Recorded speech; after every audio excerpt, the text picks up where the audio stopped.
सभी राजनीतिक दलों के सभी वरिष्ठ नेतागण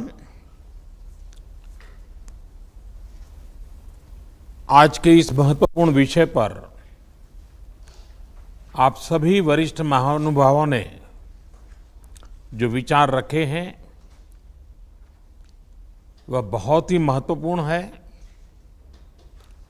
हम सभी देश की सीमाओं की रक्षा में दिन रात लगे हमारे वीर जवानों के साथ चट्टान की तरह खड़े हैं। उनकी वीरता, उनके कौशल, उनकी सूझबूझ पर देश अटूट विश्वास रखता है। इस सर्वदलीय बैठक के माध्यम से मैं शहीदों के परिवारों को भी ये विश्वास दिलाता हूं कि पूरा देश उनके साथ है, पूरा देश उन्हें नमन करता है। साथियों, पूर्वी लद्दाख में जो हुआ उसको लेकर आपने रक्षा मंत्री जी और विदेश मंत्री जी को सुना भी और प्रेजेंटेशन को भी देखा। न वहां कोई हमारी सीमा में घुस आया है, न ही कोई घुसा हुआ है, न ही हमारी कोई पोस्ट किसी दूसरे के कब्जे में है। लद्दाख में हमारे 20 जाबाज शहीद हुए, लेकिन जिन्होंने भारत माता की तरफ आंख उठाकर देखा था, उन्हें वो सबक सिखा कर गए हैं।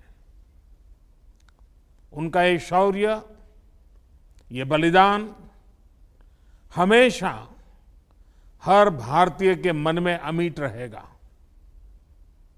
साथियों, निश्चित तौर पर चीन द्वारा एलएसी पर जो किया गया है उससे पूरा देश आहत है, आक्रोशित है।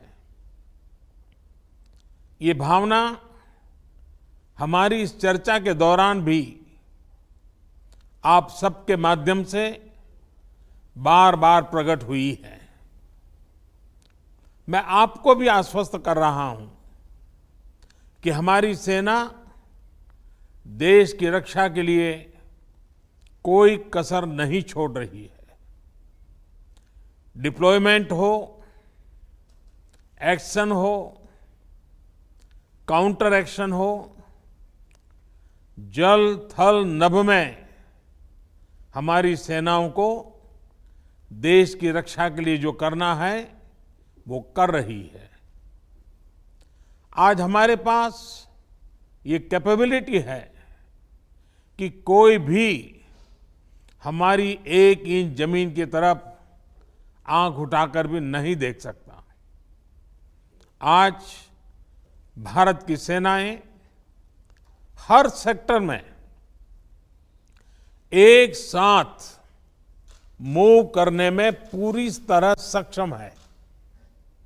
ऐसे में हमने जहां एक तरफ सेना को अपने स्तर पर उचित कदम उठाने की छूट दी है, वहीं दूसरी तरफ डिप्लोमेटिक माध्यमों से भी चीन को अपनी बात दो टूक स्पष्ट कर दी है। भारत पीस और फ्रेंडशिप चाहता है, लेकिन अपनी सॉवरेनिटी की रक्षा हमारे लिए सर्वोपरि है और आप सबने भी इसी भाव को प्रकट किया है। साथियों, बीते 5 वर्षों में देश ने अपनी सीमाओं को सुरक्षित करने के लिए बॉर्डर एरिया में इंफ्रास्ट्रक्चर डेवलपमेंट को प्राथमिकता दी है।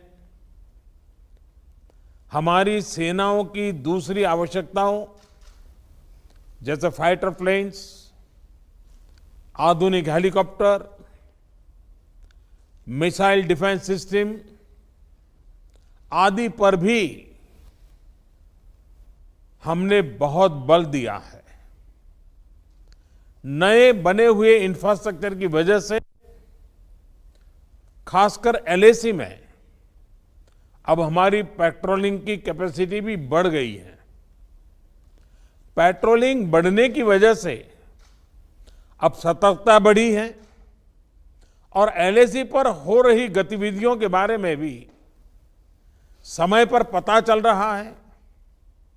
जिन क्षेत्रों पर पहले बहुत नजर नहीं रहती थी, अब वहां भी हमारे जवान अच्छी तरह से मॉनिटर कर पा रहे हैं, रिस्पॉन्ड भी कर पा रहे हैं।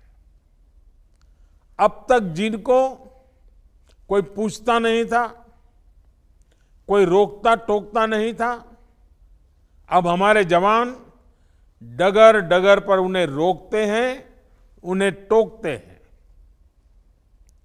बेहतर हो रहे इंफ्रास्ट्रक्चर से एक मदद ये भी मिली है कि हमारे जवान जो उस कठिन परिस्थिति में वहां तैनात रहते हैं, उन्हें साजो सामान पहुंचाने में आसानी हुई है।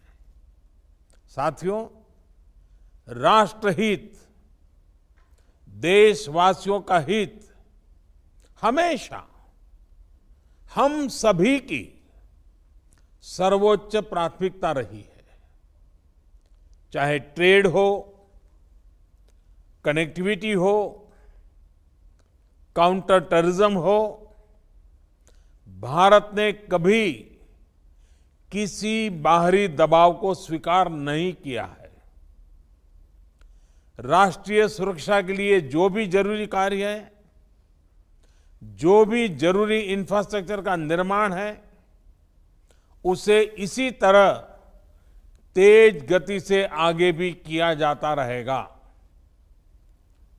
मैं आप सभी को, सभी राजनीतिक दलों को फिर से आश्वस्त करता हूं कि हमारी सेनाएं सीमाओं की रक्षा करने में पूरी तरह सक्षम है। हमने उन्हें यथोचित कार्रवाई के लिए पूरी छूट दी हुई है। आप सभी ने इस बैठक के लिए अपना समय दिया, अपने मूल्यवान सुझाव दिए। इसके लिए मैं सभी दलों का, आप सभी नेतृत्वगण का हृदय से बहुत बहुत आभार व्यक्त करता हूं और आपके सुझाव आगे की रणनीति में बहुत लाभकर्ता होंगे, ये मुझे पूरा विश्वास है। मैं फिर एक बार इस एकता का संदेश देने में आप जो बढ़ चढ़ करके आगे आए हैं, वे सेना का मोरल तो बढ़ाएगा, देश के लोगों की हिम्मत बढ़ाएगा, लेकिन दुनिया को भी जो संदेश जाना चाहिए वो पहुंचेगा। और इसलिए आज की मीटिंग में आपकी सकारात्मक भूमिका का बहुत मूल्य है, उसका बहुत ऐतिहासिक महत्व है। और इसलिए भी आप सभी अभिनंदन के अधिकारी हैं। मैं फिर एक बार आप सबका धन्यवाद करता हूं। नमस्कार।